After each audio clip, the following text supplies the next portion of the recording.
اللعين الرجيم بسم الله الرحمن الرحيم الحمد لله الذي إليه مصائر الخلق وعواقب الأمر نحمده على عظيم إحسانه ونير برهانه ونوام فضله وامتنانه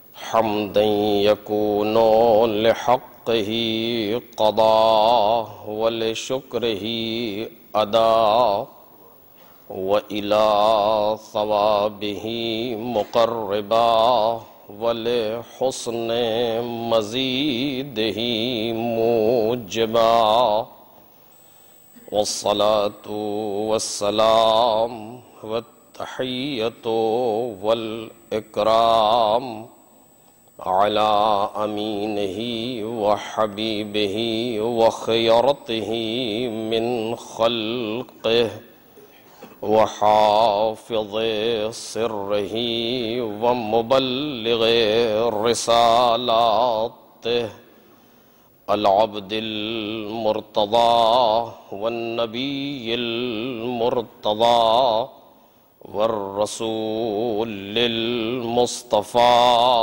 أبي القاسم محمد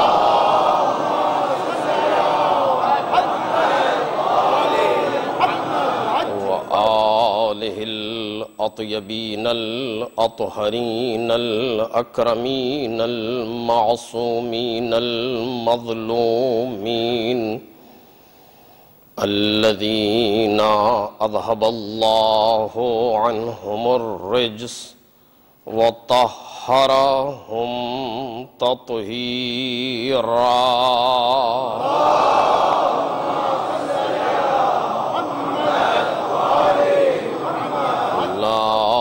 سيما ابن الزهراء بقية الله وآيته الكبرى واللعنة الأبدية على أعدائهم أجمعين أما بعد فقد قال الله الكريم في الذكر الحكيم وَجَعَلْنَاهُمْ أَئِمَّةً يَهْدُونَ بِأَمْرِنَا وَأَوْحَيْنَا إِلَيْهِمْ فِعْلَ الْخَيْرَاتِ وَإِقَامَ الصَّلَاةِ وَإِيتَاءَ الزَّكَاةِ وَكَانُوا لَنَا عَابِدِينَ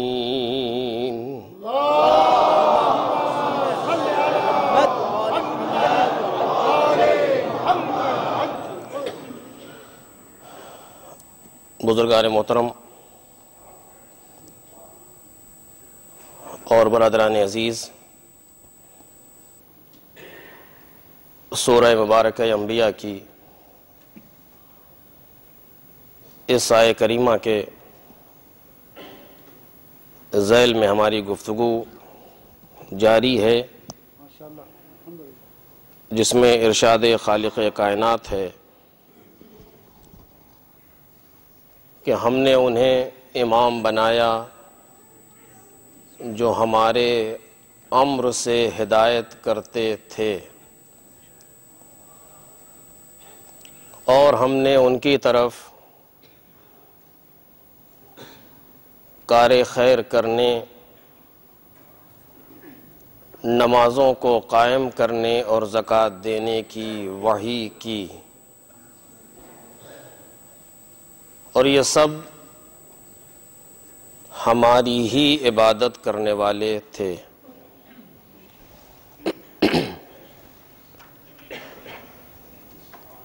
اس سلسلے میں جو موضوع زیر بحث ہے وہ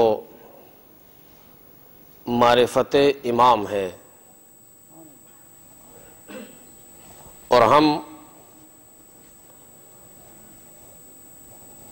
ربط کے لیے مقدمتاً گفتگو کر رہے ہیں کہ معرفت امام کیوں ضروری ہے۔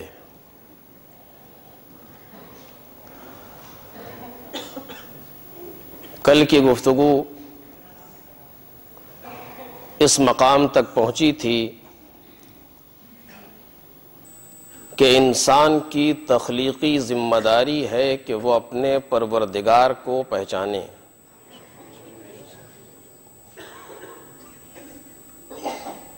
چونکہ خدا نے انسان کو اسی مقصد کے لیے پیدا کیا ہے۔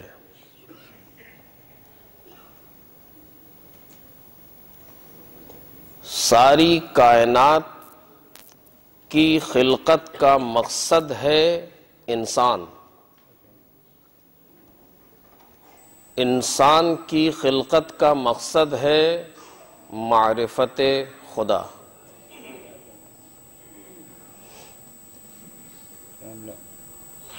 کائنات میں کوئی ایسی چیز نہیں ہے جو اپنے مقصد سے ہٹی ہو۔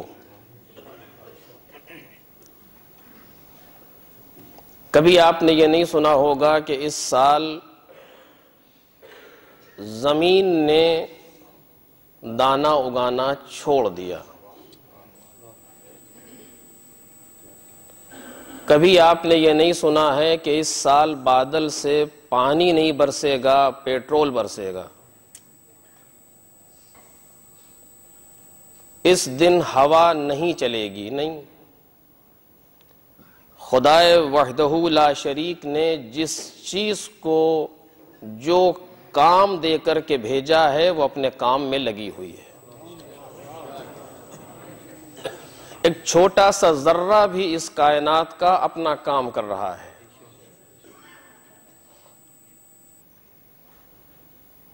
ہمارے بدن میں کتنے سسٹمز ہیں جو اپنا کام کر رہے ہیں، ہمیں اس کی خبر بھی نہیں ہے۔ آج میڈیکل سائنس کے کتنے گروہ ہیں کہ جو انسان کے بدن پر کام کر رہے ہیں، اور ابھی وہ ان پیچیدگیوں کو کما حقہ نہیں سمجھ سکے جو پروردگار عالم نے رکھی ہیں۔ اور اگر ہمارے بدن میں کوئی حصہ کام کرنا چھوڑتا ہے تو اس میں کہیں نہ کہیں ہماری ہی نالائقی ہوتی ہے، کہیں نہ کہیں کوئی نہ کوئی مشکل ہماری ہی طرف سے ہوتی ہے۔ چونکہ جو مشین جس کمپنی نے ہمیں دی ہے اس نے اس کو آپریٹ کرنے کے اصول بھی بتائے ہیں۔ ہم جب ان اصول کو نہیں اپناتے تو مشکل پیدا ہوتی ہے۔ اس نے جو کہا ہے کہ اس طرح کرنا، اس طرح نہ کرنا، یہ نہ کرنا، ہم اسے نہیں دیکھتے۔ ہم سمجھتے ہیں کہ ہم اس کو اپنی طریقے سے آپریٹ کریں گے۔ اس نے کہا ہے یہ نہ کھانا، ہم کھا لیتے ہیں۔ اس نے کہا ہے یہ نہ دیکھنا، ہم دیکھ لیتے ہیں۔ ہم سمجھتے ہیں کہ اس کا اثر نہیں پڑتا، اس کا سب کا اثر پڑتا ہے۔ تو کسی چیز کا کوئی نقصان بنانے والے کو نہیں ہوتا، خود ہمیں ہوتا ہے۔ فرق یہ ہے کہ ہمیں شعور نہیں ہے، ہمیں پتہ نہیں ہے، ہم جانتے نہیں ہیں، اور اگر جانتے بھی ہیں تو احساس نہیں ہوتا، غافل ہیں۔ اور جب کوئی بلینڈر باڈی میں آتا ہے تب سمجھ میں آتا ہائے یہ کیا ہوا۔ اب اس ہائے کا فائدہ نہیں ہے، اب زندگی ایسے ہی گزاریے۔ دیکھ رہے ہیں آپ، یہ کیا ہے؟ پروردگار عالم کا ایک نظام تھا، اس کا ایک سسٹم تھا جو اس نے رکھا تھا، ہم نے اسے نہیں مانا تو مشکل آئی۔ غرض کہ پوری کائنات جو پروردگار عالم نے خلق فرمائی ہے وہ سب کا سب انسان کے لیے ہے، ہم اسے سمجھیں یا نہ سمجھیں۔ اس کائنات میں اس شے کی خلقت کے مقصد کو ہم جانتے ہوں یا نہ جانتے ہوں۔ ایک معمولی سا کیڑا ہے، وہ بھی کہیں نہ کہیں اس کائنات کا حصہ ہے جو کائنات انسان کے لیے ہے۔ اب یہ تو کوئی توحیدی نظر رکھنے والا ہو جو سمجھائے کہ اس کا مقصد کیا ہے، جو بتائیں کہ اس کا مقصد کیا ہے۔ میں نے کہا اس واقعے کو پھر کہہ رہا ہوں، ایک کیڑا، معمولی سا کیڑا زمین پر رینگ رہا تھا، اللہ کا ایک نبی کھڑا اسے دیکھ رہا تھا۔ کچھ دیر کے بعد جب اس کے مقصد کو نہ سمجھ سکا، یا جو بھی استفسار کے لیے، تفصیل کے لیے پوچھا، پروردگار تو نے اسے کیوں پیدا کیا ہے، یہ کیوں اعتراض کے لیے نہیں ہے، یہ کیوں سامنے والے کو عاجز کرنے کے لیے نہیں ہے، یہ کیوں کسی کو ذلیل کرنے کے لیے نہیں ہے، یہ کیوں امتحان کے لیے نہیں ہے، یہ کیوں طلب فہم کے لیے ہے۔ چونکہ ہمارے یہاں بہت سی کیوں ہوتی ہیں، ایسا کیوں کر رہے ہیں، یہ اعتراض ہے۔ ہر طرح کی کیوں کا جواب ایک جیسا نہیں ہوتا، اور ابھی میں قضیہ آپ کے سامنے پیش کر رہا ہوں، دیکھیے۔ اللہ کا نبی اولو العزم پیغمبر سے بعید ہے کہ پروردگار کی خلقت پر اعتراض کے لیے کیوں کہے، اور اگر ایک بار کہہ دے گا نبوت چلی جائے گی۔ اعتراض باری تعالیٰ پر سوال ہی نہیں پیدا ہوتا۔ امتحان و توہین تو العیاذ باللہ نبی سے بعید ہے۔ طلب فہم چاہتے ہیں، لیکن اتنا بھی مزاج حکیمانہ الہی پر شاید گراں ہے۔ خود سمجھو اس کا مقصد کیا ہو سکتا ہے۔ پروردگار تو نے اس کیڑے کو کیوں پیدا کیا؟ جواب قدرت معلوم ہے کیا آیا؟ کہا موسیٰ، بہت دیر سے یہ کیڑا بھی یہی پوچھ رہا تھا، پروردگار تو نے موسیٰ کو کیوں پیدا کیا؟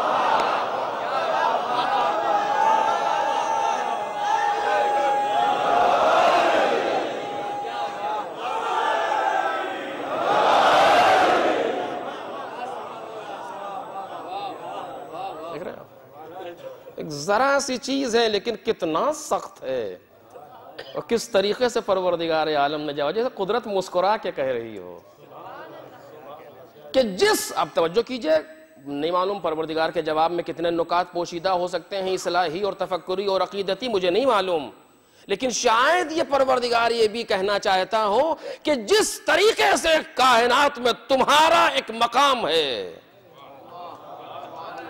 جو چاہے، جس طریقے سے کائنات میں تمہاری ایک جگہ ہے اور تمہارا ایک رتبہ ہے، اور تم کائنات کا ایک حصہ بن کر کے ایک جگہ پر فٹ ہو رہے ہو، اسی طریقے سے ہماری مخلوقات میں، ہماری کائنات میں یہ بھی اپنا ایک مقام رکھتا ہے۔ اسے حقیر نہ سمجھ بیٹھنا کہ یہ کیوں، یہ بھی کائنات کا ایک حصہ ہے، یہ بھی مخلوق پروردگار عالم ہے اور کمال ہے۔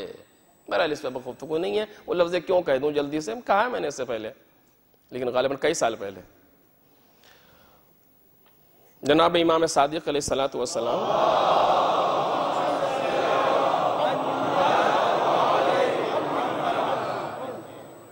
منصور کے دربار میں وارد ہوئے، بلکہ اس نے بلایا تھا اور ایک طرح سے اسیر کر کے بلایا تھا، ملنے کا وقت نہیں دیا کافی دیر تک یا کئی دن تک، غلط جگہ پر ٹھہرایا، اور اس کے بعد پھر شاہی اجازت ملی اور امام دربار میں وارد ہوئے۔ اس وقت کیا ہو رہا تھا؟ ایک چھوٹا سا کیڑا، ایک چھوٹی سی چیز اس کائنات میں جس کو ہم کچھ نہیں سمجھتے، وہ اپنا کام کر رہی تھی، وہ اپنی اس ذمہ داری کو ادا کر رہی تھی جو اس وقت پروردگار نے اس کے حوالے کی تھی۔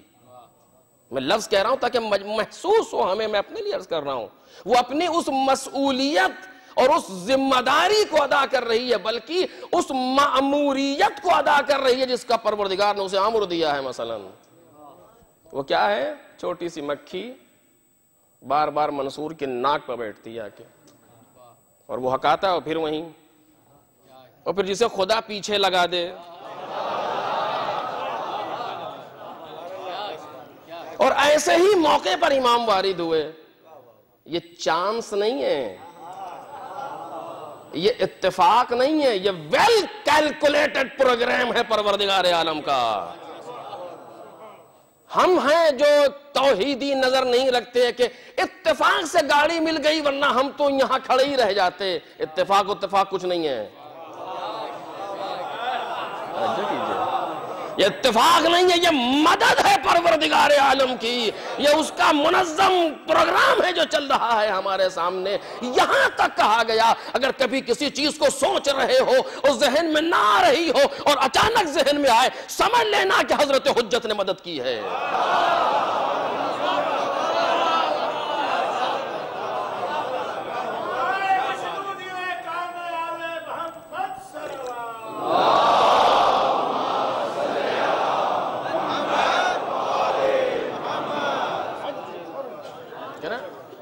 معمولی مسئلہ نہیں، اتفاق ہے، چانس تھا، یہ سب کچھ نہیں ہے.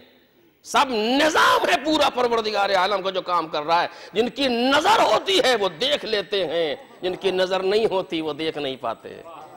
اور یہ بھی عجیب ہے کہ جو نظر رکھتے ہیں دیکھ لیتے ہیں، اور اس چانس اور اتفاق کو کہتے ہیں پروردگار کی مدد تھی. شکرن للہ، خدا آواز دیتا ہے لئن شکرتم لازیدنکم. اگر تم نے اس کو اتفاق نہ سمجھا اور میری مدد سمجھ کے شکر کیا تو ایسے اتفاقات تمہاری زندگی میں بہت ہوا کریں گے.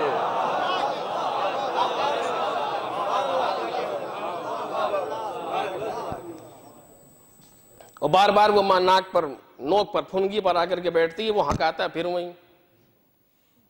جیسے امام وارد ہوئے اس نے کہا لما خلق اللہ الذباب. پروردگار عالم نے مکھی کو کیوں پیدا کیا؟ یہ کیوں طلب فہم کے لیے نہیں ہے، توجہ کیجئے گا. یہ کیوں استفسار کے لیے نہیں ہے، یہ کیوں اعتراض ہے مخلوق پروردگار پر کہ کیوں پیدا کیا. جس طرح کا سوال تھا اسی طرح کا جواب دیا امام نے. توجہ کیجئے، اگر طلب فہم کے لیے ہوتا تو امام اس طرح کا جواب دیتے، اس کی خلقت کو بیان کرتے، ایسا کیوں پیدا کیا ہے، ایسا کیوں پیدا کیا. مولا کائنات نے نہج البلاغہ میں کتنی خلقتوں کو بیان کیا ہے. چمگادڑ کی خلقت بیان کر رہے ہیں، چیٹی کی خلقت بیان کر رہے ہیں، لیکن یہاں سمجھنے کے لیے نہیں ہے، اعتراض کے لیے ہے. اور جب اعتراض کے لیے جواب سوال ہوتا ہے تو جواب ویسا ہی دیا جاتا ہے. جی لہٰذا ہمیں سوچ سمجھ کے سوال کرنا چاہیے. ایک صلوات پڑھیں محمد اور آل محمد.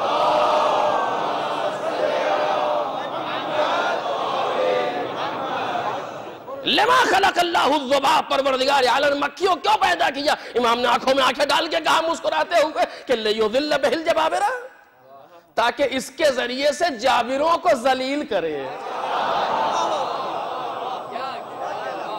ایک صلوات پڑھیں برواز محمد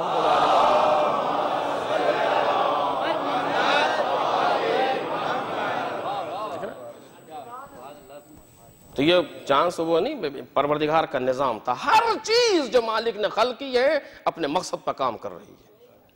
جو نظام پروردگار عالم نے اس کائنات میں رکھا ہے، کوئی اہل ہو جو اس پر گفتگو کرے اور اشرا اسی موضوع پر ہو کہ نظام الہی کو ہم محسوس کریں.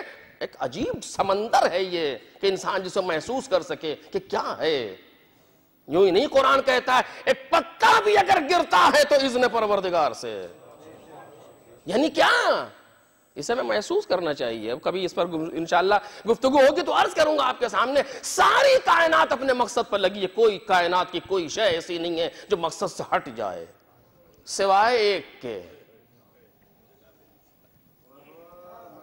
دیکھ رہے ہیں آپ، پوری کائنات اپنے مقصد پر کام کر رہی. بار بار عرض کر رہا ہوں کوئی شے اپنے مقصد سے نہیں ہٹی سوائے ایک کے. وہ کون ہے؟ کیوں؟ چونکہ پوری کائنات میں کسی کو اختیار نہیں ہے، سب مجبور ہیں اطاعت پر. لیکن پروردگار چاہتا تھا ایک ایسی مخلوق ہو جو مجبوراً سجدہ نہ کرے، جو اختیاراً سر جھکا دے. چونکہ جہاں مجبوری میں اطاعت ہوتی ہے وہاں کمال نہیں ہوتا، تو مجبوری میں کمال کیسا؟ اور جہاں اختیار میں اطاعت ہوتی ہے وہاں کمال ہوتا ہے۔ اسی لیے کوئی شے کسی شے میں کمال بمال نہیں ہے، حتیٰ ملائکہ میں کمال نہیں ہے۔ کمال سے مراد کیا ہے؟ میں نے نہیں معلوم کہا کہ نہیں کہا، کمال سے مراد صلاحیتوں کا بڑھتا رہنا، صلاحیتوں کا اوپر جانا، اپنے آپ کو نکھارنا، کسی چیز میں نہیں ہے۔ جو زمین پہلے 1000 برس پہلے زمین تھی آج بھی زمین ہے، کوئی اس میں فرق نہیں پیدا ہوا زمین کے اندر۔ اسی طریقے سے جو ملک جس جگہ پر خلق کر دیا گیا آج بھی وہی ہے، اس میں کوئی رشد نہیں پیدا ہو رہا، نمو نہیں پیدا ہو رہا، آگے نہیں بڑھ رہا۔ میں نے پہلی تقریر میں کہا تھا کہ جہاں پہ جناب جبرائیل خلق ہے وہی ہے، ایک قدم نہیں بڑھ سکے جب اس نے پروردگار نے کہا میں کون ہوں تم کون۔ انسان کا کمال ہے کہ جہاں اس میں اتنی صلاحیت ہے کہ اگر بڑھنے پر آئے تو بلندی کی حد نہیں، اگر گرنے پر آئے تو پستی کی حد نہیں۔ دونوں قرآن نے بیان کیا ہے، لیکن اس وقت موضوع نہیں آپ کے سامنے عرض کروں۔ اتنا بلند ہوتا ہے کہ فرشتہ پیچھے رہ جاتا ہے، اتنا گرتا ہے کہ جانور بھی اس سے شرماتا ہے۔ یہ تو ہم سے بھی نیچے چلا گیا، یہ انسان کی ہے کیوں؟ اور دونوں چیزیں کمال ہیں، چونکہ اگر اختیار نہ ہوگا تو کمال نہیں۔ قدرت نے کہا ہم چاہتے ہیں ایک ایسی مخلوق ہو کہ جو اپنے اختیار سے سر جھکا دے، کسی لالچ میں نہیں، کسی ڈر میں نہیں، کسی خوف میں نہیں۔ اب یہ بات یہاں پر میں کہہ دوں گا کیونکہ مجھے بعد میں کہنا تھی اقامت صلاۃ پر، لیکن بہرحال یہیں پر عرض کر رہا ہوں، کسی خوف میں نہیں جی۔ چشم، اگر آپ مناسب سمجھیں جگہ ہو تو تھوڑا سا آگے بڑھ جائیے چونکہ مجمع کچھ زیادہ ہے۔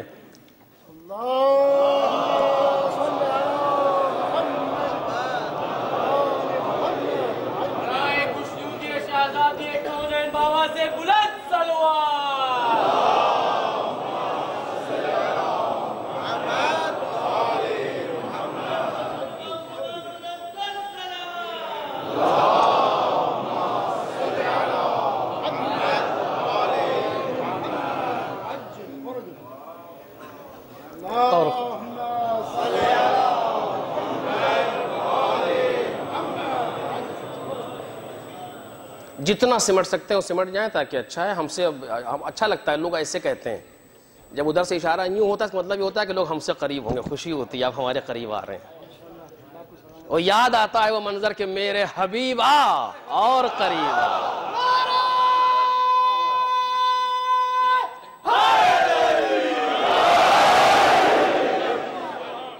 ایک صلوات پڑھے بآواز بلند بر محمد اور آل۔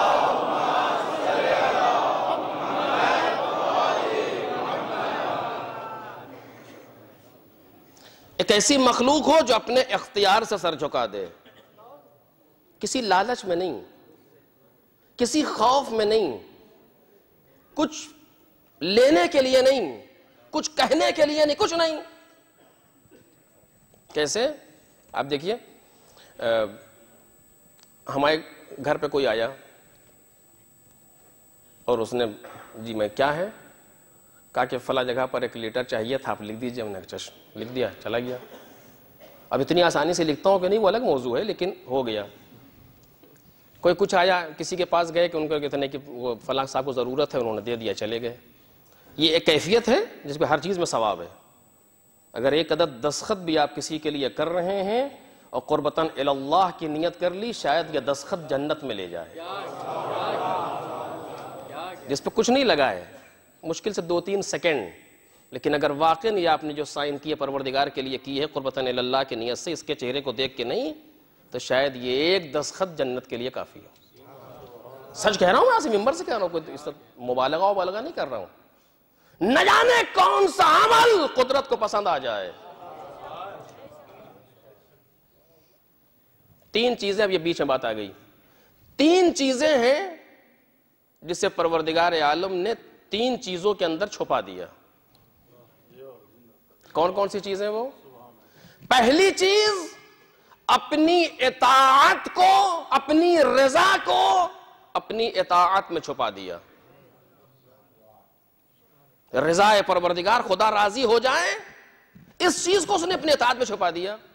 اور امام کہتے ہیں کسی چھوٹے سے عمل کو بھی یہ سمجھ کے نہ چھوڑو کہ چھوٹا ہے, شاید اسی سے خدا راضی ہو جائے. اور آپ نے یہ واقعہ اب ہزاروں بار سنا ہوگا, لیکن چونکہ زبان پر آگے عرض کر رہا ہوں. ایک عالم دین نے خواب میں دیکھا کہ محشر کا عالم بپا ہے اور ایک حساب و کتاب کیا. جب بھیڑ, ان کا بھی نمبر آیا, اور تم نے کیا لائے ہو؟ کچھ نہیں. جو بتا رہے ہیں کہ یہ کتاب لکھی کیا ہو, تو تم نے اپنے شہرت کے لیے لکھی تھی. وہ فلاں کام کیا تھا, نہیں وہ تم نے اس لیے کیا تھا. ہر چیز کٹتی چلی جا رہی ہے, کیونکہ سب کمپیوٹرائز ہے, وہاں کٹنے کے سوال ہی نہیں ہے, وہ سب کمپیوٹرائز ہے, وہ خود بخود ادھر سے ادھر چلا جا رہا ہے سب کام. وہاں چونکہ انسان تو کام کر نہیں رہا کہ ایسے کر دے, وہاں تو کمپیوٹرائز نظام, پروردگار عالم ہے, کمپیوٹرائز نظام ہے, ملک اس میں کام کر رہے ہیں, جہاں کچھ چیز ہو ہی نہیں سکتی جس ادھر سے ادھر, وہ خود بخود سب چیزیں چھٹتی چلی گئی. اب سر جھکائے کھڑے, آخر میں کچھ نہیں بچا. اب دیکھیے چھوٹا سا عمل ہے, یاد ہے ایک دن تم بیٹھے کتاب لکھ رہے تھے, وہ اس وقت کا زمانہ ہے جب ایسے کر کے کتاب لکھی جاتی تھی, قلم اور دوات کے ساتھ لکھ رہے تھے, تمہارے قلم پر ایک مکھی آ کر کے بیٹھ گئی تھی. کہاں, یاد ہے, کہا تم نے اپنے قلم کو اسی طریقے سے روک لیا تھا کہ شاید یہ مخلوق خدا پیاسی ہے. کہاں, کہ بس وہی کافی ہے تمہاری بہشت کے لیے. دیکھ رہے ہیں آپ, اتنی سی چیز کا جی, وہ خدا ہے, اسے پسند آ گئی. کون ہوتا کیوں کہنے والا کہ یہ کیا ہے یا وہ کیا ہے, مالک ہے, اس کو یہ چیز اچھی لگ گئی کہ چونکہ تم نے اس کے لیے یہ کام کیا تھا. باقی ہر چیز میں اپنی کہیں نہ کہیں شہرت و نام و یہ اور وہ اور تو اور میں. کتنے ایسے لوگ ہوتے ہیں کہ جو قربتاً اللہ کہہ کر کے بھی اپنی شہرت ثابت کرنا چاہتے ہیں. کہ نہیں, یہ کہنے کی بات نہیں ہو, میں نے اس طرح کر دیا. وہ کیوں کہے کیوں ہونا ہے, جب اس طرح کر دیا تو چپ رہیے. وہ شوگر کوٹڈ ہارٹ, لیکن یہ تو تم نے کام یہ صرف خدا کے لیے تھا, کوئی دیکھنے والا بھی نہیں تھا, تم نے کسی سے بیان بھی نہیں کیا اس کو, بس وہاں جو قلم رکا تھا وہ کافی تھا تمہارے لیے. ایک عدد سائن کسی کے لیے کی ہے, وہ کافی ہے تمہارے لیے, ہے کہ نہیں. پروردگار عالم نے اپنی اطاعت کو, اپنی رضا کو اپنی اطاعت میں چھپا دیا. کسی بھی کام کو چھوٹا سمجھ کے نہ چھوڑو, شاید اسی سے خدا راضی ہو. ایک دوسری چیز, پروردگار عالم نے اپنے غضب کو اپنی معصیت میں چھپا دیا. کسی بھی چھوٹے سے گناہ کو نہ کرو, شاید اسی سے خدا ناراض ہو جائے, شاید اسی سے خدا ناراض ہو جائے. جس کو تم چھوٹا سمجھ کے کر رہے ہو اسے انجام نہ دو, شاید اسی سے, معصوم میں نہیں کہہ رہا ہوں, معصوم کہہ رہے ہیں, شاید اسی سے خدا ناراض ہو جائے. ایک چھوٹا سا کام ہے. آپ دیکھیے, ایک انسان کے گھر کے سامنے ہم نے گاڑی پارک کر دی, میں اپنے لیے کہہ رہا ہوں, آپ تو ایسا کام کر ہی نہیں سکتے. ایک انسان کے گھر کے سامنے گاڑی ہم نے پارک کر دی, بلاک کر دی اس کے گھر کو. کیا ہے یہ؟ شرعاً حرام ہے, بغیر کسی شک و شبہے کے, مثلا شرعاً حرام ہے. چونکہ ہمیں حق نہیں ہے ہم کسی کے گھر کے دروازے کا راستہ روکیں. کوئی اگر وہاں نماز ہی پڑھتا ہے تو باطل ہے, آپ معلوم کیجئے. ابھی تو چلے جائیں گے, ابھی تو یوں ہو جائے گا, کون گھر سے نکل رہا ہے. انسان کوئی جان بوجھ کے نہیں, اس طرح کی چیزیں شیطان خود بخود ذہن میں ڈالتا ہے. چلو کر دیا, شاید اسی عمل سے خدا راضی نہ ہو, شاید یہی غضب کا باعث ہو. تمہیں حق کس نے دیا تھا بنام حسین, توہین حسین کا. چھوٹا سا کام ہے, 10 منٹ کی چیز ہے, نہیں نئی جگہ تھی, واپس چلے جاتے, ہم تمہیں اتنا ہی اس سے زیادہ ثواب دیتے. ہے کہ نہیں ہے؟ اور یہ میں یوں ہی نہیں کہہ رہا ہوں, میں اور خدا شاہد ہے کسی کے لیے نہیں کہہ رہا ہوں, میں اپنے لیے کہہ رہا ہوں, میں نے یہ کام کیا. جناب امام خمینی علی اللہ مقامہ اپنے درس میں آئے اور دیکھا باہر درس میں کہ حالات کو دیکھا, واپس چلے گئے. کہا کیا ہوا؟ کہ لوگوں کی چپلیں جوتے رکھے تھے, میں اس کے پر چڑھ کے نہیں جا سکتا تھا, میرے لیے حرام تھا, واپس ہو گئے. دیکھ رہے ہیں آپ, جن کے رتبے ہیں سوا, واپس ہو گئے درس سے کہ ہم کسی کے جوتے پہ کیسے پیر رکھ دیں, ممکن ہے وہ راضی نہ ہو, میرے لیے حرام ہے. آسان مسئلہ نہیں ہے شریعت کا, میں عرض کروں گا آپ کے سامنے, آسان مسئلہ نہیں ہے, بڑے نظام سخت ہیں اس کے لیے. کسی بھی عمل کو, کسی بھی چیز کو معمولی سمجھ کے گناہ کو انجام نہ دو, شاید اسی سے خدا ناراض ہو. تیسری چیز, پروردگار عالم نے اپنے دوستوں کو مخلوقات میں چھپا دیا، لوگوں میں. کسی انسان کی توہین نہ کرو، شاید وہی خدا کا دوست ہو. دیکھ رہے ہیں؟ کسی بہانے سے صحیح، ممبر پر آ کر کے، اعلان کے بہانے سے، دوسرے بہانے سے، گیٹ پر کھڑے ہو کر کے خبردار، چاہے تم خطیب ہو، چاہے تم والنٹیئر ہو، چاہے تم عزادار ہو، چاہے، تو حق نہیں ہے کسی کی توہین کا، شاید وہی خدا کا ولی ہو. جب ایک موچی کے پاس، جوتا سینے والے کے پاس امام وقت آ کے بیٹھ سکتا ہے،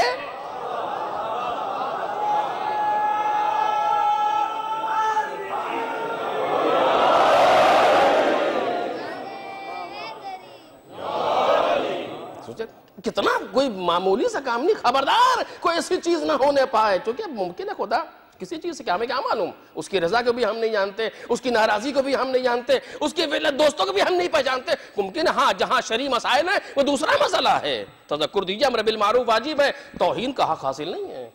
نہیں عن المنکر واجب ہے، توہین کا حق حاصل نہیں ہے. ہم اپنے بچے کی توہین نہیں کر سکتے، بعنوان باپ. شوہر اپنی زوجہ کی توہین نہیں کر سکتا بعنوان شوہر. ایک عالم دین بیٹے کھانا کھا رہے تھے، اٹھ کے چلے گئے درمیان سے دسترخوان سے. زوجہ نے کہا کیا ہوا؟ جب باہر جا کے دیکھا دوسرے کمرے میں تو بیٹھے ہوئے تو کیا ہوا؟ کہا تم نے میرے سامنے اس بچے کی توہین کی تھی، اس کے سامنے سے پلیٹ اٹھا لی تم نے. دیکھ رہے ہیں آپ؟ اپنا بیٹا، اپنی زوجہ، اپنا گھر، اپنا دسترخوان باپ ہے، لیکن اپنا نہیں ہے، یہ حکم پروردگار ہے، حکم الہی ہے. ایک صلوات پڑھیں محمد اور آل محمد.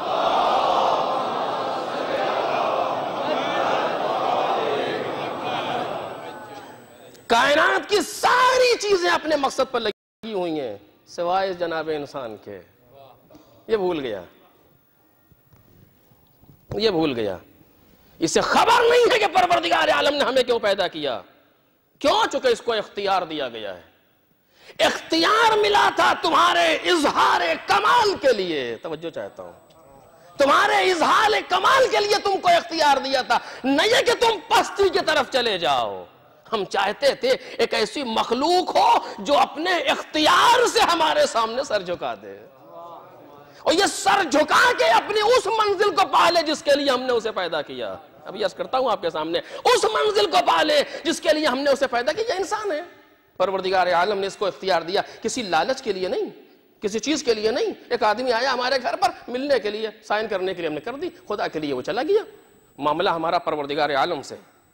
سارے کام میں اپنے معاملے کو، اپنے طرف مقابل کو ہمیں خدا کو سامنے رکھنا چاہیے، آل محمد کو سامنے رکھنا چاہیے، اہل بیت علیہم السلام کو رکھنا چاہیے. نہ کسی کے چہرے کے لیے، نہ کسی کے سوچ کے لیے، اپنے پروردگار کے لیے انجام دے رہے ہیں. ایک یہ کیفیت آنے کی ہے. ایک مرتبہ ایک شخص ہمارے گھر پر آتا ہے، کیا ہے؟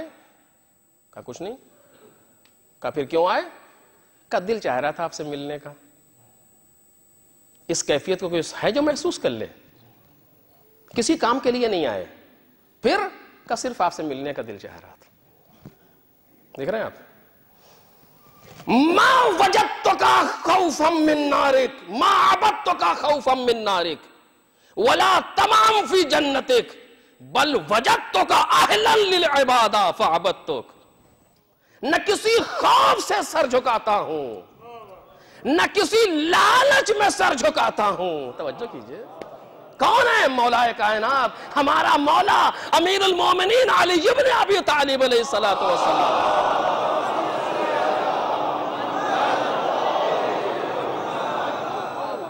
کسی چیز کے لیے نہیں، بلکہ تجھ کو عبادت کا اہل پایا ہے. یعنی معنی کیا ہے؟ اگر جنت نہ ہو، اگر جہنم نہ ہو، تب بھی علی ایسے ہی عبادت کرے گا. کیوں؟ چونکہ وجدتک اہلا للعبادہ، ہم نے تجھ کو عبادت کا اہل پایا، اہل پایا ہے عبادت کا. اس بندے کا نام ہے علی، جو اہلیت پر گفتگو کر رہا ہے وہ بھی خدا کی. ایک صلوات پڑھیں محمد اور آل محمد.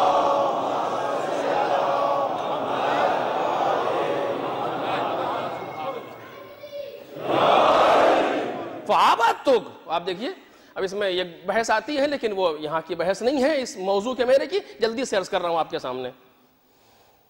جو بھی ہم عبادت کرتے اس میں نیت کیا ہونی چاہیے؟ صرف ایک مسئلہ جلدی سے بس، اور اس کو میں اپنے بچوں سے کہہ رہا ہوں یاد رکھیں گے اس چیز، سب کی پوائنٹس ہیں زندگی کے. نیت کیا ہونی چاہیے؟ مجلس میں آپ آئے، نیت کیا ہونی چاہیے؟ کس ارادہ، کون سی؟ اچھا نیت کے معنی یہ نہیں ہے کچھ کہیں، ایسا نہیں ہے. جو میں کئی دن سے کہہ رہا ہوں قربتاً اللہ، قربتاً اللہ، کہنے کی ضرورت نہیں ہے، صرف ایک ارادہ. کچھ لوگ کو دیکھا ایسے پانی لیا ہاتھ میں، اتنا کچھ پڑھا کہ پانی سارا گر گیا، پھر اس کے بعد نیت میں کہنے کا سوال ہی نہیں، نیت کا تعلق زبان سے ہے ہی نہیں.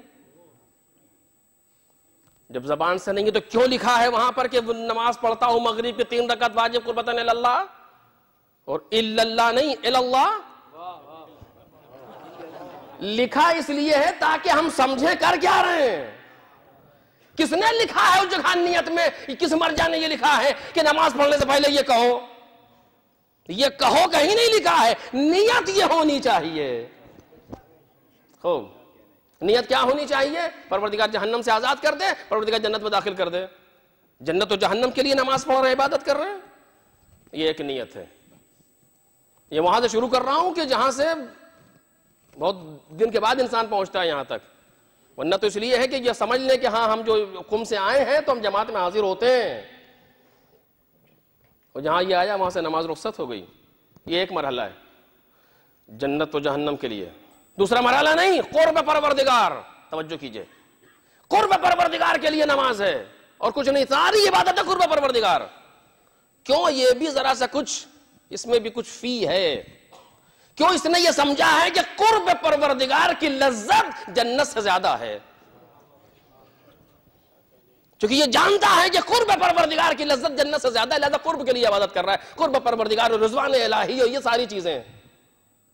اس سے بلند جو نیت ہے، توجہ کیجئے گا جو بات عرض کر رہا ہوں، بیچ میں آئی ہے لیکن کہہ رہا ہوں، اس سے بلند جو نیت ہے وہ کیا ہے؟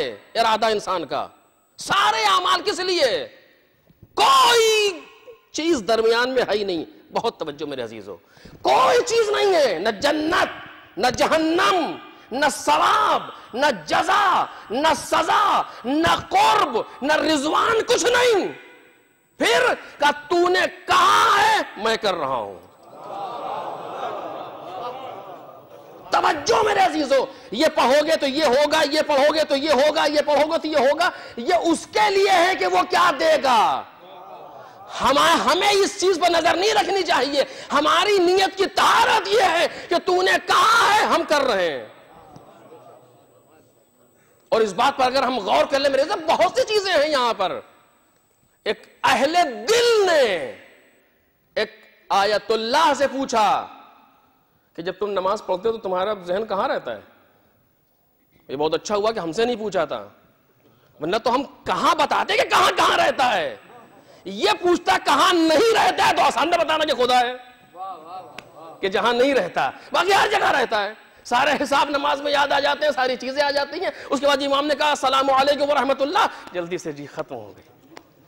لیکن ان سے تمہارا ذہن کہاں رہتا ہے نماز میں؟ کہا جو سورہ پڑھتا ہوں اس کے معنی پر غور کرتا ہوں. جو کہے کہ آیت اللہ انسان ہے، اس نے سمجھ بوجھ کے کام کیا ہے.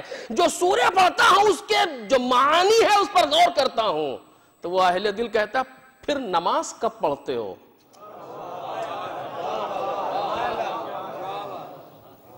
کون ہے جو محسوس کرے؟ وہ جس نے کہا تھا وہ عالم دین نہیں ہے اس لباس کا آدمی، ایک شخصی آدمی ہے. کہ پھر نماز کب پڑھتے ہو؟ نماز کوئی تفسیر کا کلاس نہیں ہے کہ سورہ کے معنی پر بحث کی جائے. نماز کوئی درس قرآن نہیں ہے کہ سوروں پر بحث سمجھا جائے، اس کو الگ جا کر کے سمجھو. نماز فعل عبادی ہے. اے میرے مالک تو نے مجھ سے کہا صبح کو کھڑے ہو جانا، یہ پڑھنا، میں پڑھ رہا ہوں. یہ اصل مرحلہ ہے جو نماز کے معنی کو سمجھنا سے پہلے سمجھو، الگ سے سمجھو. لیکن اس جگہ جب پروردگار کے سامنے آئے تو نے جو کہا ہے وہ میں کر رہا ہوں، بس اسی کا نام خلوص ہے. اخلاص کی اس سے بڑی کوئی منزل ہی نہیں آئی ابھی تک ہمارے سامنے کہ جہاں وہ بندہ کسی چیز کو محسوس نہیں کرتا، نہ کچھ نہیں، نہ دنیا کے لیے، نہ لالچ کے لیے، نہ کسی کام کے لیے، نہ ویزے کے لیے، نہ ٹکٹ کے لیے، نہ مکان کے لیے، وہ سب خدا خود کرے گا۔ توجہ میرے عزیزوں، وہ سب خدا خود کرے گا، تم اپنا کام کرو، وہ اپنا کام کرے گا۔ ایسے نہیں، اس نے 9 مہینے کا تمہیں تجربہ دیا ہے۔ جب تمہیں مانگنے کا شعور نہیں تھا تو وہ دے رہا تھا۔ اس نے عادت ڈالی ہے شکم مادر میں کہ ہم وہ خدا ہیں جو بغیر مانگے عطا کرتے ہیں، وہ اس کائنات میں بھی بغیر مانگے دے گا۔ ایک صلوات پڑھیں محمد اور آل محمد۔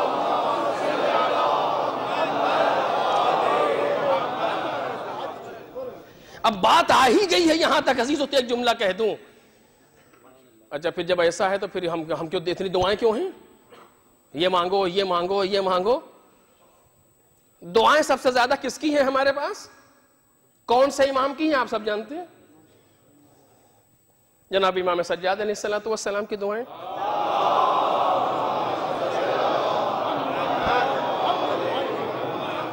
پورا صحیفہ سجادیہ امام کا ہے۔ اتنی دعائیں کسی کی نہیں ہیں، یہ ذخیرہ کائنات میں کسی کے پاس نہیں ہے۔ قرآن تو دوسروں کے پاس بھی ہے، یہ نہیں ہے۔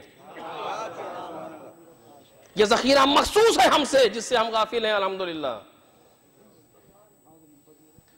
اور وہ امام فرماتے ہیں پروردگار، جن کی اتنی دعائیں ہیں، وہ کہتے ہیں پروردگار میں دعا کے ذریعے سے بھی تیری مرضی میں مداخلت نہیں کرنا چاہتا۔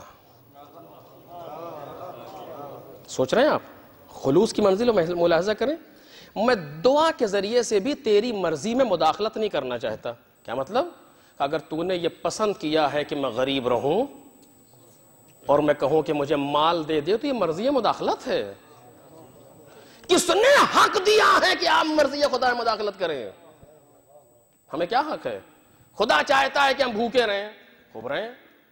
جیسے یہ ہے رومال، اس کو ہم نے یہاں رکھا ہے، اٹھا کر کے ادھر رکھ دیا۔ اسے حق ہے کہ کہے کہ تو یہاں کیوں رکھ دیا؟ اور دل چاہ رہا تھا یہاں رکھ دیا۔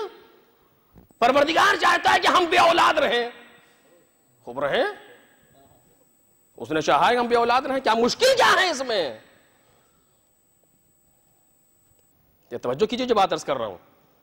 اس نے یہ چاہا ہے، ٹھیک ہے، اس کے رضا پر راضی ہیں، مجھے اولاد دے دے، کیوں کہہ رہے ہیں بالآخر؟ میں دعا کے ذریعے سے بھی تیری مرضی میں مداخلت نہیں کرنا چاہتا۔ اور یہ کس نے کہا؟ سب سے زیادہ جس نے دعا کی۔ عجیب بات ہے۔ مولا پھر سب سے زیادہ دعائیں تو آپ ہی کی ہیں، لیکن دوسرے جملے نال کر دیا کہ میں تیری مرضی میں دعا کے ذریعے سے مداخلت نہیں کرنا چاہتا، لیکن چونکہ تو نے کہا ہے کہ مجھ سے مانگو،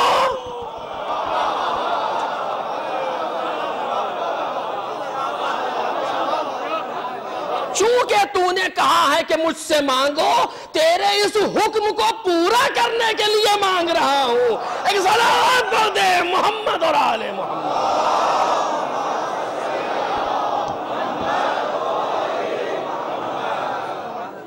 جب منزل ہے یہ جملے، یہ فکر کہاں ملے گی سوائے اہل بیت کے؟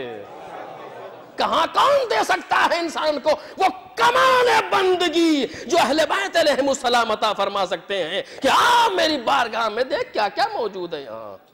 نہیں مانتا اگر تو نے یہ کہا نہ ہوتا کہ ادعونی، مجھ سے مانگو، تو چونکہ تو نے کہا مجھ سے مانگو لہذا مانگ رہا ہوں۔ اس لیے نہیں مانگ رہا کہ تو دے دے، اس لیے مانگ رہا ہوں کہ تو نے کہا ہے کہ مانگو۔ اسی لیے کہنے والے نے کہا تو بندگی چو گداین بشرط مزد مکن، کہ خواجہ خود روش بندہ پروری داند۔ تم فقیروں کی طریقے سے بندگی نہ کرو، یہ لے لے اور وہ دے دے اور یوں کر دیا، 2 رکعت نماز اس لیے اور 2 رکعت نماز اس لیے نہیں کرو۔ تم اپنا کام کرو، خدا کو بندہ پروری خوب آتی ہے۔ تو اپنی بندگی کو ثابت تو کر، میں تجھے اتنا دوں گا کہ دنیا حیرت انگیز رہ جائے۔ ایک صلوات پڑھ دے محمد اور آل محمد۔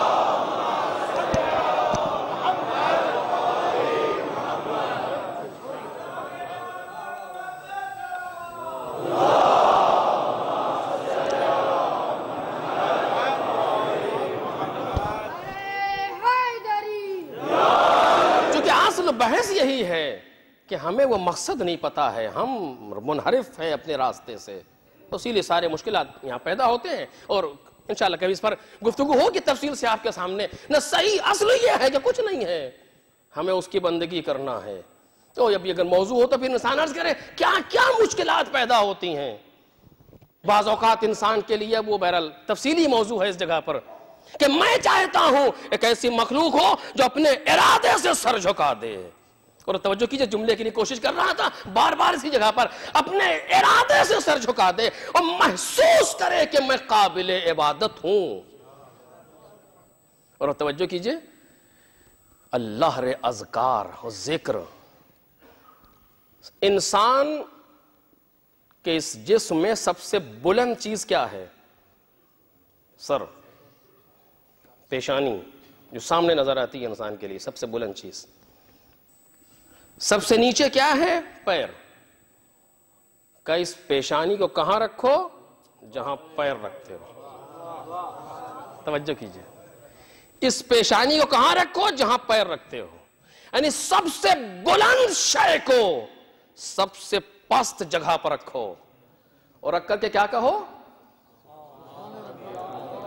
سبحان ربی الاعلی و بحمدہ۔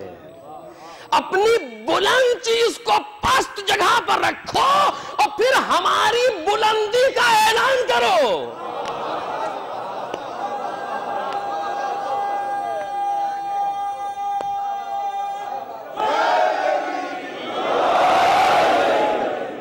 دیکھ رہے کتنا مناسب ہے یہ ذکر۔ کھڑے تھے، اکڑ رہے تھے، جھک جاؤ، جھک جاؤ اور جھک کے کہو ہماری عظمت کا اعلان کرو، سبحان ربی العظیم و بحمدہ۔ اور جب اس سے بھی دل نہ بھرے تو سب سے بلند چیز کو سب سے پس جگہ پر رکھو اور رکھ کر کے میرے علو کا اعلان کرو، میری بلندی کا اعلان کرو، اور تو صحیح کہ سر بعد میں اٹھے گا، میں تجھے بلند پہلے کر دوں گا۔ ایک صلوات پڑھ دیں محمد اور آل محمد۔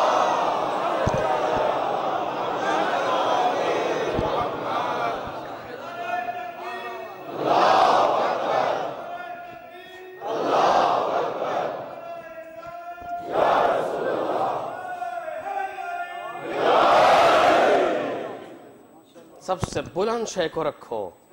انسان اپنے اختیار اور اپنے ارادے سے محسوس کرے کہ وہ قابل عبادت ہے۔ انسان اپنے ارادے اور اپنے اختیار سے محسوس کرے کہ محمد اور آل محمد قابل احترام ہیں۔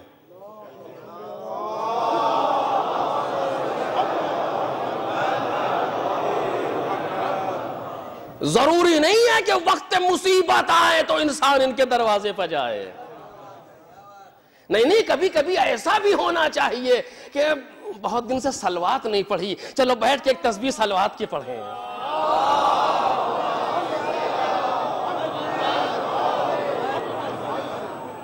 کسی بھی غرض کے لیے نہیں، کسی بھی کام کے لیے نہیں، کچھ نہیں، چلو چل کر کے بیٹھتے، کنارے چل کر بیٹھے اور چل کر کے ایک تسبیح صلوات کی پڑھتے ہیں۔ کچھ نہیں چاہیے، کوئی مشکل نہیں آئی، کچھ لینا نہیں ہے، کچھ دینا نہیں ہے، کچھ بھی نہیں، بالکل صحیح و سالم ہے، نہ صحت مانگنی ہے، نہ کچھ نہیں مانگنا، چل کے ان کے احترام میں بیٹھتے ہیں۔ مولا آج صرف آپ کے لیے آئے ہیں، اگر زندگی میں انقلاب نہ آ جائے تو بات ہی کیا ہے۔ دیکھیں ایک شخص گیا، اس نے ارادہ کیا کہ اس نے سنا تھا کسی عالم دین سے کہ اگر کوئی 40 جمعہ یا 40 شب بدھ یا کچھ بھی 40 شب جمعہ جمکران جائے، مسجد جمکران جو قم میں ہے تو اس کو امام کی زیارت ہوتی ہے۔ اس نے شروع کر دیا جانا، اور کچھ دن کے بعد ایک جگہ کھڑا سوچ رہا تھا کتنے دن سے آ رہا ہوں، ملاقات نہیں ہوئی، یوں وہ بغل سے آواز ہے سلام علیک۔ وعلیکم السلام، آپ کون کا جس کے لیے آ رہے ہو؟ میں وہی ہوں۔ اس نے فوراً سوال کیا، مولا اتنے لوگ ہیں، آپ میرے ہی پاس کیوں آئے؟ کہا یہ سب اپنے کام کے لیے آئے ہیں، کسی کی یہ مشکل ہے، کسی کی وہ مشکل ہے، میں ان کا جواب دے دیتا ہوں، مشکلیں پوری کرتا ہوں، لیکن تم صرف میرے لیے آئے ہو۔ اللہ رے طہارت نیت، تم صرف میرے لیے آئے، میں تمہارے پاس آیا ہوں۔ گر گدا کاہل بود تقصیر صاحب خانے چیست. اگر فقیر کو مانگنا ہی نہ آئے تو نہ دینے والے کی غلطی کیا ہے؟ ہم نیت میں طہارت پیدا کریں. میں نے شروع سے کہہ رہا ہوں یہ مجلس عین عبادت ہے بغیر کسی شک و شبے کے. کب؟ جب ان کے لیے ہو. اگر ان کے لیے نہیں ہے تو معاف کیجئے کہ میں اپنے لیے عرض کر رہا ہوں, اگر میں ان کے لیے نہیں پڑھ رہا تو صفر ہے. دیکھیے سناٹا, حقیقت کہہ رہا ہوں. میں مجلس پڑھ رہا ہوں تاکہ اہل شارجہ جان جائیں کہ میں اچھا خطیب ہوں. اہل شارجہ جان گئے, مجھے ثواب مل گیا. یہی تھا ثواب اس کا. اگر میں نے اس لیے پڑھا ہو مجلس کو کہ میرا مولا مجھ سے خوش ہو جائے, اگر بانی مجلس نے اس لیے کیا ہو کہ میرا مولا مجھ سے خوش ہو جائے, آنے والے اس لیے آئے ہو کہ میرا مولا مجھ سے خوش ہو جائے, جب یہ تین رکن ان کے لیے جمع ہو تو ایک مجلس وجود میں آتی ہے. اور اب یہ مجلس اس قابل بنتی ہے کہ مولا اپنے مقام سے نظر ڈال دے.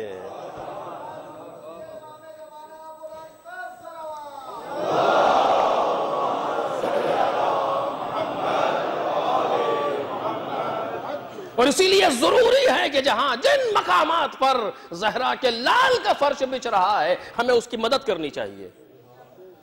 وہ کائنات میں جہاں جہاں بھی زہرا کے لال کا فرش بچھتا ہے ہمیں اس کے لیے مدد کرنی چاہیے. چاہے ہم دولت کے ذریعے سے مدد کریں, چاہے ہم اپنا وقت دے کر کے مدد کریں. کچھ نہیں کر سکتے, کم از کم دن میں کئی مرتبہ عزاداروں کے لیے, مجلس کے لیے دعا تو کر سکتے ہیں.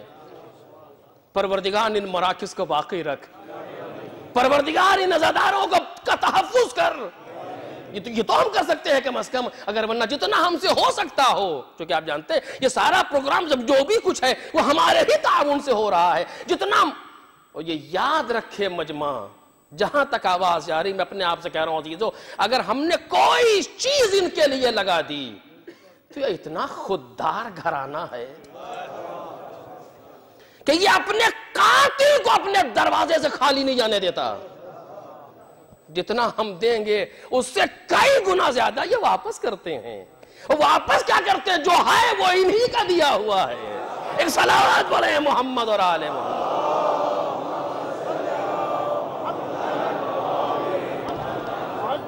بس عزیزو آخری منزل پر آ گیا, مجھے کہنا کچھ اور تھا لیکن وہاں تک نہیں پہنچ پایا آپ کے سامنے. یہ کائنات میں ساری چیزیں اپنے مقصد پہ کام کر رہی ہیں سوائے ہم انسان کے, جو بھول گیا کہ زندگی کا مقصد کیا ہے.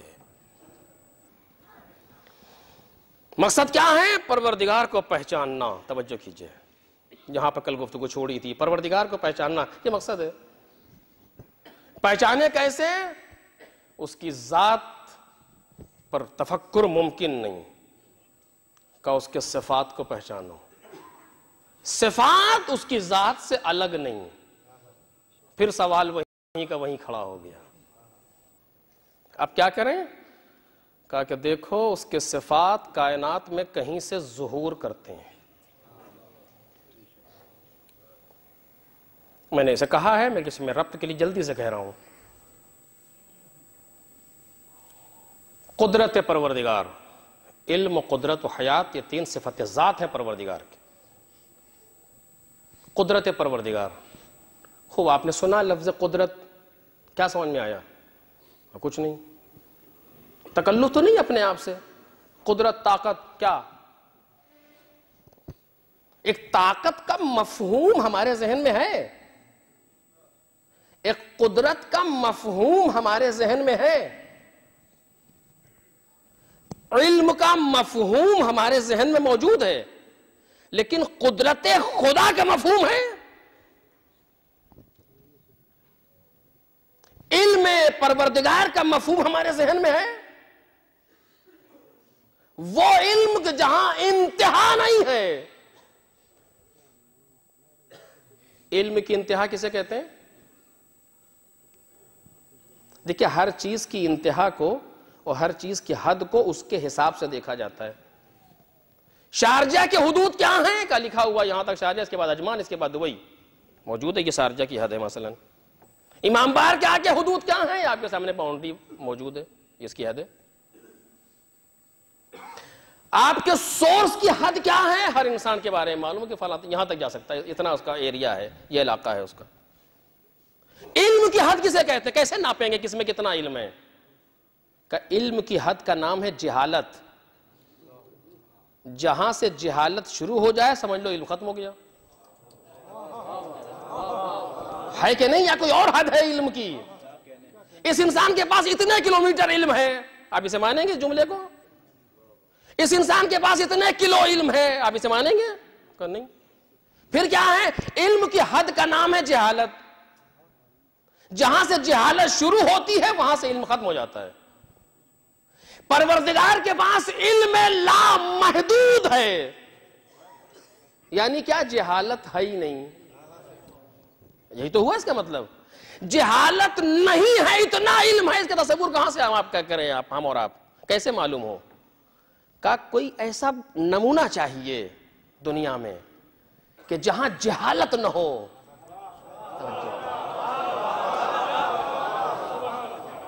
اس کے ذریعے سے ہم علم خدا کو پہچانیں گے. جہالت نہیں ہے جہاں. جہالت نہیں کے معنی کیا ہے؟ جو سوال آئے فوراً جواب دے دے. میں اسے کہہ چکا ہوں. قدرت پروردگار، قدرت کے معنی یہ ہے کہ جہاں پر کوئی شے ایسی نہ ہو کہ جسے ہم نہ کر سکیں.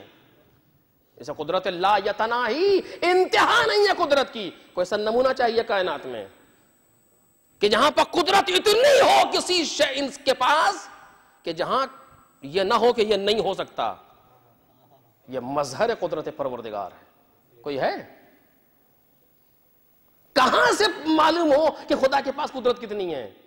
کیسے معلوم ہو؟ اس کی قدرت کی معرفت، اس کی قدرت کو ہم کیسے پہچانیں؟ چونکہ بات پہچاننے کی ہے، معرفت کی. خدا کو پہچاننے میں ذات کو نہیں پہچان سکتے، خوب نہیں پہچان سکتے. صفات کو پہچانو، کیسے پہچانے؟ وہ دکھائیے تب تو پہچانے. خدا قادر ہے کا ہے، کیسے؟ کہاں ہے قدرت؟ کیسے پہچانے؟ کہ دیکھو اس نے یہ پہاڑ بنایا، کہ یہ تو محدود ہے. کاش میری بات واضح ہو جائے. یہ تو محدود ہے، وہ لامحدود ہے.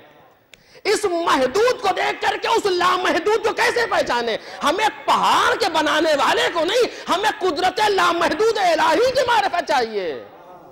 یہ تو محدود ہے. کوئی ایسی جگہ دکھاؤ جہاں قدرت لامحدود ہو. توجہ کریں. ہے کوئی جگہ ایسی، کوئی جہاں سے ظہور ہو رہا ہو پروردگار کی قدرت کا؟ اور وہ قدرت جو لامحدود ہے کہاں ہے؟ کہ جہاں یہ سارے صفات ایک جگہ پر جمع ہو جائیں اسے وقت کا امام کہتے ہیں. بہت آہستہ سے میں نے کہا ہے آپ سے اس جملے کو کہ جہاں یہ سارے صفات الہی ایک جگہ پر جمع ہو جائیں اس کو وقت کا امام کہتے ہیں. کیا مطلب ہوا؟ اس کا مطلب یہ ہوا اگر خدا کو پہچاننا ہے تو اسے پہچانو. کہ خدا کی ذات تو پہچان ہی نہیں سکتے. وہ تو بالکل ریڈ لائن اس پر کراس کر کے چلے آئیے، وہ ہو ہی نہیں سکتا. لا تفکروا فی ذات اللہ، اللہ کی ذات کے بارے میں فکر بھی مت کرنا. خوب نہیں کریں گے چشم. اس کے بعد کا صفات الہی کو پہچانو. کہاں ہے صفات؟ کیسے معرفت حاصل کریں ان صفات کی؟ کوئی جگہ تو کچھ ہو تو. ہم محسوسات کے عادی ہیں مالک، ہم اس ظاہر کو دیکھ کے سمجھتے ہیں. کیسے معلوم ہو؟ کیا دیکھیں مجبوری کا اندازہ لگا رہے ہیں آپ. کہا کہ ایک ایسا دکھاؤں گا جس میں ہمارے سارے صفات ہوں گے، تمام صفات جلال و جمال الہی کا مجموعہ. توجہ کیجیے. تمام صفات جلال و جمال الہی کا مجموعہ. جس جگہ یہ سارے صفات جمع ہو جائیں اور صفات لامحدود جمع ہو جائیں اس ذات کا نام ہے امام وقت. محمد وآل محمد صلوات.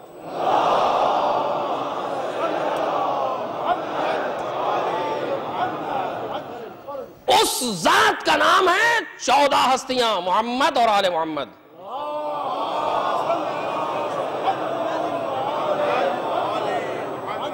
میں نے اس سے پہلے بھی کہا ہے، پھر کہہ رہا ہوں آپ کے سامنے، ان 14 میں نہ کوئی باپ ہے، نہ کوئی بیٹا ہے، نہ کوئی زوجہ ہے، نہ کوئی شوہر ہے، نہ کوئی نانا ہے، نہ کوئی نواسا ہے، نہ کوئی دادا ہے، نہ کوئی پوتا ہے۔ یہ 14 نور پروردگار ہیں، اور یہ 14 بھی نہیں، کیفیت یہ ہے کہ سمٹ جائے تو ایک۔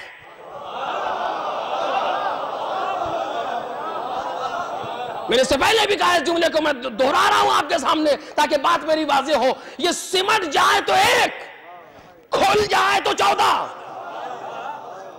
یہ ایک کے بعد ایک نہیں ہے کہ زمانے کا فرق پیدا ہو اور تم یہ سمجھو کہ یہ لیٹسٹ ورژن ہے، نہیں، خبردار، یہ سمٹ جائے تو ایک، یہ کھل جائے تو 14۔ یہاں آگے پیچھے نہیں ہے، چونکہ اس کائنات میں ضروری تھا کہ دنیا نارمل اور عادی طریقے سے آگے بڑھے، لہٰذا ہم نے ایک کو شوہر بنایا، ایک کو زوجہ بنایا، ایک کو باپ بنایا، ایک کو بیٹا بنایا، ایک علم دینے والا، ایک علم لینے والا۔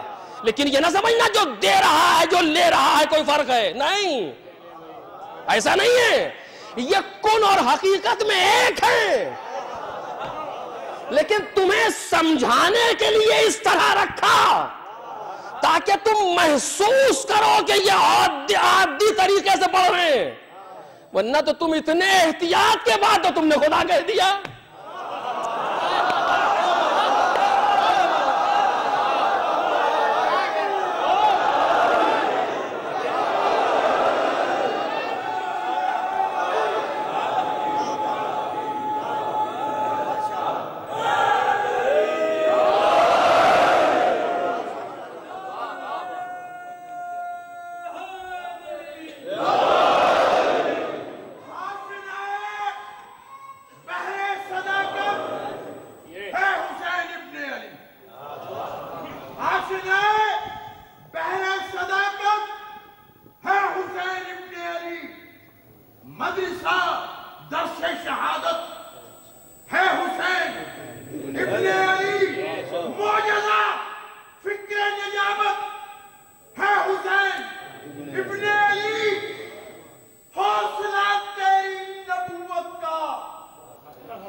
ہم نے کی تب تو تم نے خدا کہہ دیا، اور اگر یہ ہم احتیاطیں نہ رکھتے تو حشر کیا ہوتا تمہاری فکروں کا۔ بہرحال یہ موضوع ابھی لفظ رہ گیا، اس پر انشاءاللہ کل گفتگو کروں گا، اس جگہ بات کو روک رہا ہوں۔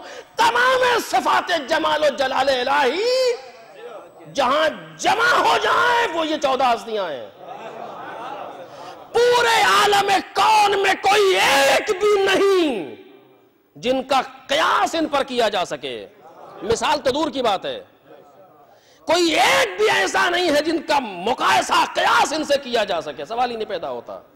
یہ تمام صفات جمال و جلال الہی کا مجموعہ ہے، اس پر انشاءاللہ کل گفتگو کروں گا آپ کے سامنے۔ قدرت اتنی جو لامتناہی، علم ایسا جو لامتناہی، کوئی حد نہیں ہے۔ اب آپ سوچئے، ایسی قدرت رکھنے والا، کل انشاءاللہ وضاحت کروں گا اس جملے کی، ایسی قدرت رکھنے والا اور بعض جگہوں پر ظاہراً خاموش اور مجبور نظر آتا ہے۔ یہ مجبور نہیں ہے، چونکہ تمہارے لیے ضرورت ہے ہدایت کی، اور یہ ہدایت ہمارے چپ رہنے سے ہوگی، لہذا چپ ہے، مجبور نہیں سمجھنا۔ اگر چاہ لوں تو ایک ارادے سے کائنات کو زیر و زبر کر دوں. اگر چاہ لوں تو ایک ارادے سے کائنات کو زیر و زبر کر دوں. لیکن اگر قدرت لامحدود ہے تو صبر بھی تو لامحدود ہے. وہ کم ظرف ہیں جو اپنی محدود قدرت کا غلط استعمال کریں. یہ صاحبان ظرف ہیں جو لامحدود قدرت کو صحیح جگہ استعمال کریں.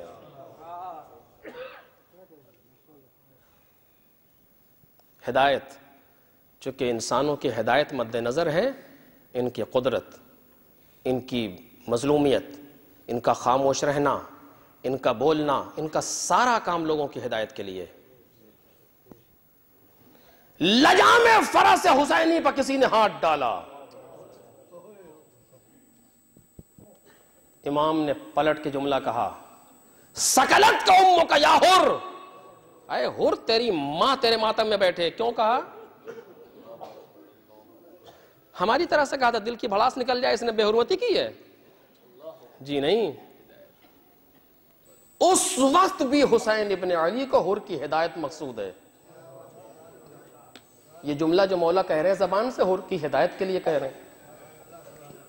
اور امام جانتے ہیں کہ اگر یہ جو میں آخری جملہ کہہ رہا ہوں یہ حر کی ہدایت کے لیے آخری یو ٹرن ہے.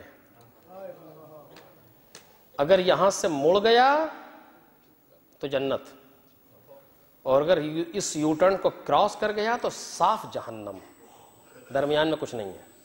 سب سے خطرناک جو یو ٹرن حسین ابن علی نے دیا ہے وہ حر کو دیا ہے. خطرناک، میں سچ کہہ رہا ہوں آپ سے عزیزوں، کوئی کھیل نہیں ہے یہ. کربلا کو پڑھیے، اس جگہ کو دیکھیے آ کر کے. سب سے خطرناک جو یو ٹرن رکھا ہے حسین ابن علی نے حر کے سامنے. سکلت کا امو کا یا حر، اے حر تیری ماں تیرے ماتم میں بیٹھے. کیا ہوگا جملہ جواب میں؟ امام حسین نے اس کی ماں کا تذکرہ کیا بھرے مجمع کے سامنے. 1000 کی فوج کا سپہ سالار ہے حر.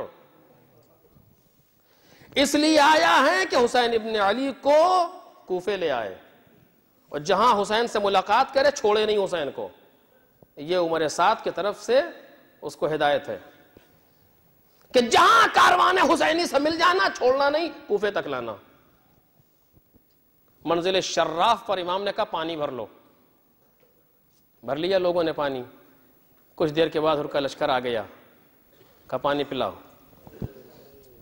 حر کی فوج کا سپاہی کہتا میں بوڑھا تھا، سب سے آخر میں پہنچا، میں بھی پیاسا ہوں، جانور بھی پیاسا. حسین اپنے ہاتھ سے پانی پلا.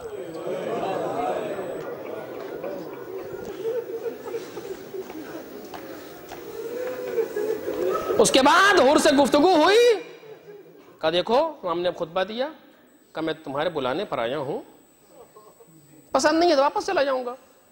تم نے مجھے بلایا ہدایت کے لیے، ہم آئے اتنے. کہا ہم نے خطوط نہیں لکھے. ہم نے اشارہ کیا، 2 بوری خط ڈال دیے گئے سامنے کہ یہ ہے، اس لیے آیا ہوں. نہیں پسند ہے ہم لوٹ جائیں گے. حجت تمام کر رہے فرزند رسول. لیکن نہیں، کشمکش ہوئی، اس نے لجام فرس حسینی پر ہاتھ ڈال دیا کہ ہم آپ کو جانے نہیں دیں گے یہاں سے. میرے عزیزو، اس کام کے لیے دل چاہیے، کھیل نہیں ہے. تمام بنی ہاشم حتیٰ ابو الفضل عباس کے ہوتے ہوئے کوئی یہ حرکت کر بیٹھے. معمولی بہادری نہیں چاہیے تھی اس کام کے لیے. اس نے ہاتھ ڈال دیا، ہم جانے نہیں دیں گے آپ کو. ایسے خطرناک موقع پر امام حسین نے خطرناک یو ٹرن رکھا حر کے سامنے. سکلت کا امو کا یا حر، اے حر تیری ماں تیرے ماتم میں بیٹھے. جواب کیا ہوگا؟ چونکہ امام حسین نے اس کی ماں کا تذکرہ کیا، پلٹ کے وہ ان کی ماں کا تذکرہ کرے گا. اس نے کہا کہ حسین اگر عرب میں کسی نے جملہ کہا ہوتا میں پلٹ کے اس کی ماں کا تذکرہ کرتا ایسے موقع پر. لیکن کیا کروں کہ آپ کی ماں سیدہ ہے اور میں سوائے خیر و خوبی کے بی بی کا نام نہیں لے سکتا.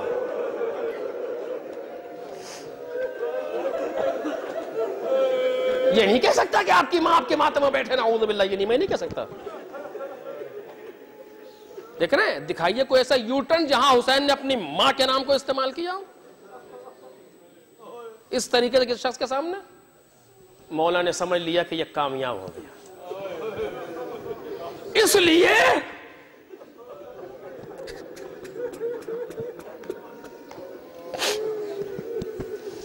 لیے کہ ممکن نہیں ہے کہ کوئی سیدہ کا احترام کرے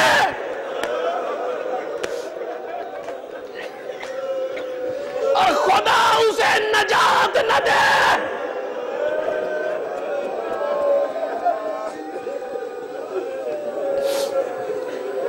اس کے بعد دونوں ساتھ ساتھ آگے بڑھے.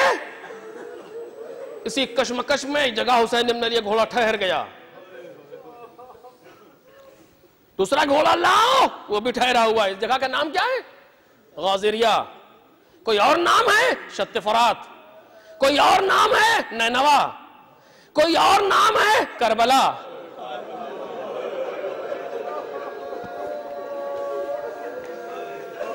ہاں ہونا مہت رحالنا، یہی وہ جگہ ہے کہ جہاں ہمارے خیمے لگیں گے. وہ مسفک و دمائنا، جہاں ہمارے قیام، جہاں ہمارے خون بہے. آج دوسری محرم تھی، حسین کربلا پہنچ گئے. ایک خاک اڑی کربلا کی بیویوں کے سر سے گزر گئی. کہہ رہی ہے بیویوں اگر سر پر چادر نہ ہو تو ہم پردہ کریں.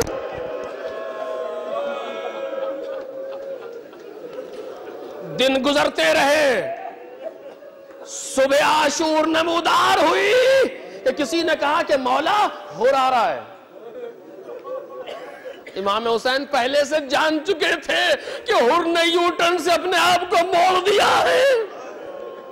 مولا ہر آ رہا ہے کہ جاؤ جاؤ استقبال کے لیے جاؤ. اللہ رے صبر حسینی، اللہ رے سخاوت حسینی کہ جاؤ استقبال کے لیے جاؤ. آئے ہر کو لے کر کے آئے، قیدی بن کر کے آیا ہے، شرمندہ ہو کر کے آیا ہے. قدموں کو پکڑ لیا. مولا کیا میرے گناہ معاف ہو جائے؟ اور میں نے بھی معاف کیا، میرے پروردگار نے معاف کیا. مولا اتنی اجازت دے دے کہ سیدانیوں سے معافی مانگ لوں. خیموں کے سامنے آگے بیٹھا. اے اہل بیت مصطفیٰ، میں وہی ہوں جس نے آپ کا راستہ روکا. میں وہی ہوں جو آپ کی مصیبتوں کا باعث بنا. آج شرمندہ ہوں، معافی مانگنے آیا. مقتل کہتا ہر کی آواز میں درد اتنا تھا کہ خیموں سے آواز بلند ہوئی. واہ محمدہ، واہ علیہ، واہ غربتہ. کہتا میری دو حاجتیں ہیں. پہلی حاجت یہ ہے کہ مجھے معاف کر دے. دوسری حاجت یہ قیامت میں بی بی سے شکایت.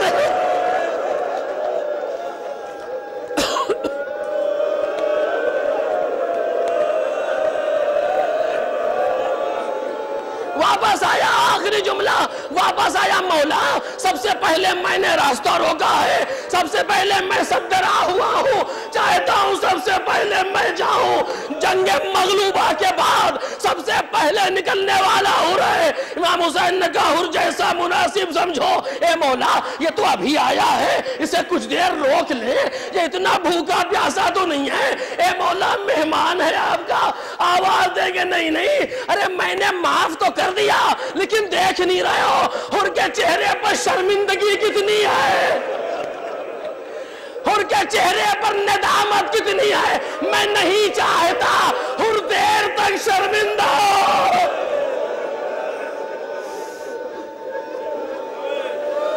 گھوڑے پہ بیٹھا مقتل کی جانب رجس پڑھتا ہوا چلا. کچھ دور گیا تو کچھ خیال آیا. واپس آیا. ہر کا ایک بیٹا ہے علی جس کی عمر ہے 19 برس کربلا میں. کہتا علی پہلے تم جاؤ. مجھے نہیں معلوم ہر کیوں بھیج رہا ہے، لیکن شاید ہر دیکھ رہا ادھر بھی ایک جوان موجود ہے، سمجھ تو لوں کہ بیٹے کا درد باپ کے یہاں کیا ہوتا ہے۔ علی پہلے تو جا، بہادر باپ کا بہادر بیٹا میدان کی طرف چلا، رجس پڑھتا ہوا چلا، خوب حملہ کیا، خوب جنگ کی، جنگ کر کے گھوڑے سے گرا، آواز دی بابا،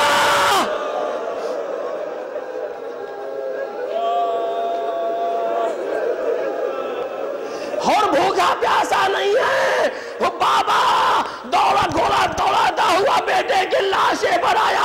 اب جو دیکھا تو کیا دیکھا، مولا پہلے سے بیٹھے ہوئے،